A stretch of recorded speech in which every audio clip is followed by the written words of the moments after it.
Jadi karena lagi corona kayak gini kan, jadi harus pakai masker kayak gini.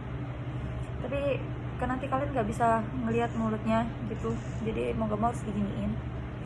Nah, jadi karena aku ada tugas dari hukum peradilan agama, jadi saya akan menjelaskan tahapan proses peradilan agama ketika gugatan tersebut sudah dijalankan.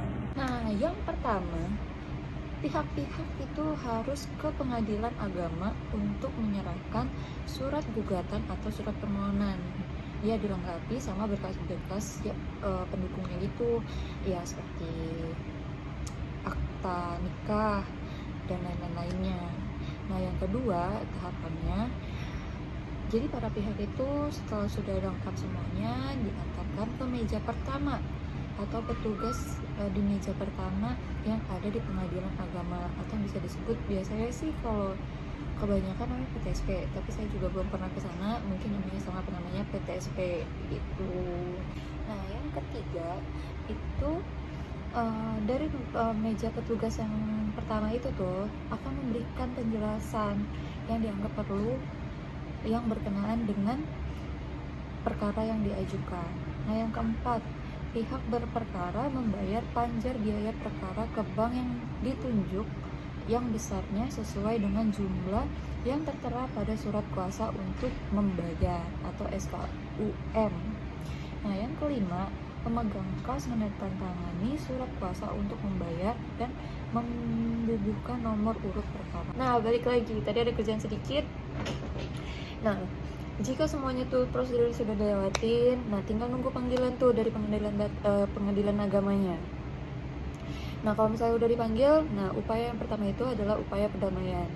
Nah, jadi pada perkara perceraian seperti cerai gugat, cerai talak, hakim wajib mendamaikan kedua belah pihak setiap persidangannya. Pasal 56 ayat 2, 65, 82, 83 UU nomor 7 tahun 89. Dan selanjutnya, jika kedua belah pihak hadir di persidangan, dilanjutkan dengan mediasi. Nah, diatur pada Perma nomor 1 tahun 2008. Nah, kedua belah pihak bebas memilih hakim mediator yang tersedia di pengadilan agama tanpa dipungut biaya. Jadi tanpa biaya tuh yang mediatornya itu.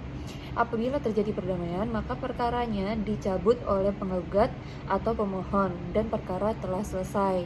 Nah, kalau misalnya perkaranya itu nggak terjadi perdamaian gitu, nah pembaca baru masuk ke pembacaan surat gugatan penggugat. Sebelum surat penggugat dibacakan atau gugatan dibacakan, jika perkara perceraian, hakim wajib menyatakan sidang tertutup untuk umum. Sementara perkara perdata umum sidangnya selalu terbuka itu. Nah, selanjutnya itu tahap jawaban tergugat. Setelah gugatan dibacakan, kemudian tergugat diberi kesempatan mengajukan jawabannya, baik ketika sidang hari itu juga atau sidang berikutnya. Jawaban tergugat dapat dilakukan secara tertulis maupun lisan. Itu diatur pada pasal 158 ayat 1. Nah, setelah udah jawaban tergugat, masuklah ke replik penggugat. Setelah tergugat menyampaikan jawabannya, kemudian si penggugat diberi kesempatan untuk menanggapi sesuai dengan pendapat penggugat. Nah, kalau misalnya itu sudah, baru masuk ke duplik tergugat. Setelah penggugat menyampaikan repliknya, kemudian tergugat diberi kesempatan untuk menanggapi atau penyampaian dupliknya. Sudah itu baru masuk ke pembuktian. Tahap ini penggugat dan tergugat diberi kesempatan yang sama untuk mengajukan bukti-bukti, baik berupa bukti surat maupun saksi-saksi secara bergantian yang diatur oleh hakim. Nah, kesimpulannya, para pihak pada tahap ini, baik penggugat maupun tergugat diberi kesempatan yang sama untuk mengajukan pendapat akhir yang merupakan kesimpulan dari pemeriksaan selama sidang. Kalau sudah itu, baru masuk ke musyawarah majelis hakim. Rapat permusyawaratan majelis hakim bersifat rahasia. Itu terdapat di pasal 19 ayat 3 UU nomor 4 tahun 2004. Dalam rapat permusyawaratan majelis hakim, semua hakim menyampaikan pertimbangannya atau pendapatnya baik secara lisan maupun tertulis. Nah, setelah itu baru keluarlah putusan hakim.